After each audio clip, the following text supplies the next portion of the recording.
Uttar Pradesh police کی حراست میں عتیق احمد اور ان کے بھائی کی ہلاکت کے بعد دہشت گرد تنظیم القاعدہ نے ہندوستان میں حملوں کی وارننگ دی ہے۔ میڈیا رپورٹس میں دعویٰ کیا گیا کہ اس سلسلے میں القاعدہ میڈیا ڈپارٹمنٹ نے 7 صفحات پر مشتمل بیان جاری کیا ہے، جس میں عتیق احمد اور ان کے بھائی کو شہید قرار دیا گیا۔ بیان میں کہا گیا ہے کہ وہ عتیق کے بھائیوں کے قتل کا بدلہ لیں گے۔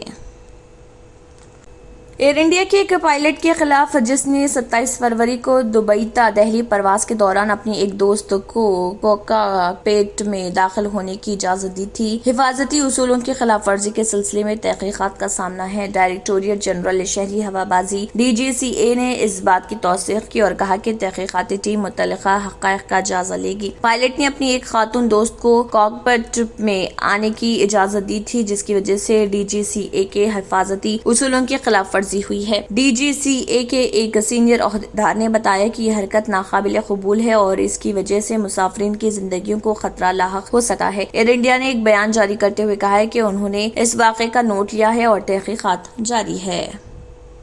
مغربی بنگال کی وزیر اعلیٰ ممتا بنرجی نے عید کے موقع پر کہا کہ وہ ملک میں تقسیم نہیں چاہتی۔ انہوں نے کہا کہ عید پر وعدہ کرتی ہیں کہ جان دے دیں گی لیکن ملک کو تقسیم ہونے نہیں دیں گی۔ وزیر اعلیٰ ممتا بنرجی نے یہ بات اس وقت کہی جب وہ ریڈ روڈ کولکاتہ پر عید کی نماز کے بعد ایک اجتماع سے خطاب کر رہی تھی۔ اس دوران انہوں نے عوام سے اپیل کی کہ وہ متحد ہو کر 2024 کے لوک سبھا انتخابات میں BJP کو شکست دیں۔ ممتا بنرجی نے کہا ہے کہ ہم بنگال میں امن چاہتے ہیں، ہم فسادات نہیں چاہتے، ملک میں تقسیم نہیں، ہم امن چاہتے ہیں۔ کچھ لوگ ملک کو تقسیم کرنے کی کوشش کر رہے اور نفرت کی سیاست کر رہے۔ جان دینے کو تیار ہوں لیکن ملک کی تقسیم نہیں ہونے دوں گی۔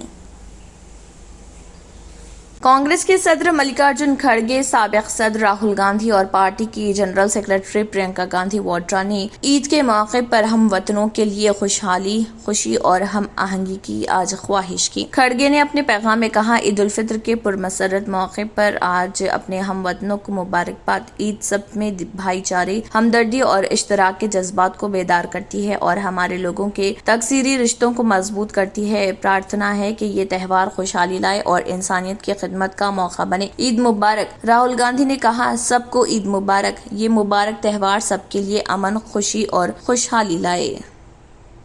جموں کشمیر کے سابق گورنر ستیہ پال ملک کے خلاف CBI نے سمن جاری کیا ہے تاکہ ریلائنس جنرل انشورنس کی جانب سے مبینہ کرپشن کے کیس میں ان سے بحیثیت گواہ 28 اپریل کو پوچھ تاچھ کی جا سکے۔ ملک نے خبر رساں ایجنسی کو بتایا کہ CBI نے ان سے خواہش کی ہے کہ وہ چند وضاحتوں کے لیے مرکزی دہلی میں ایجنسی کے اکبر روڈ گیسٹ ہاؤس پر حاضر ہوں۔ ملک نے بتایا کہ وہ لوگ چند وضاحتیں چاہتے ہیں اور اس ضمن میں میری موجودگی چاہتے ہیں۔ میں راجستھان جا رہا ہوں، اس لیے میں نے انہیں 27 تا 29 اپریل کی تاریخ دی ہے جب میں دستیاب رہوں گا۔ ملک نے 2018 میں جب وہ جموں کشمیر کے گورنر تھے، صنعت کار انل امبانی کی ملکیت ایک کمپنی کے کانٹریکٹ کو منسوخ کر دیا تھا۔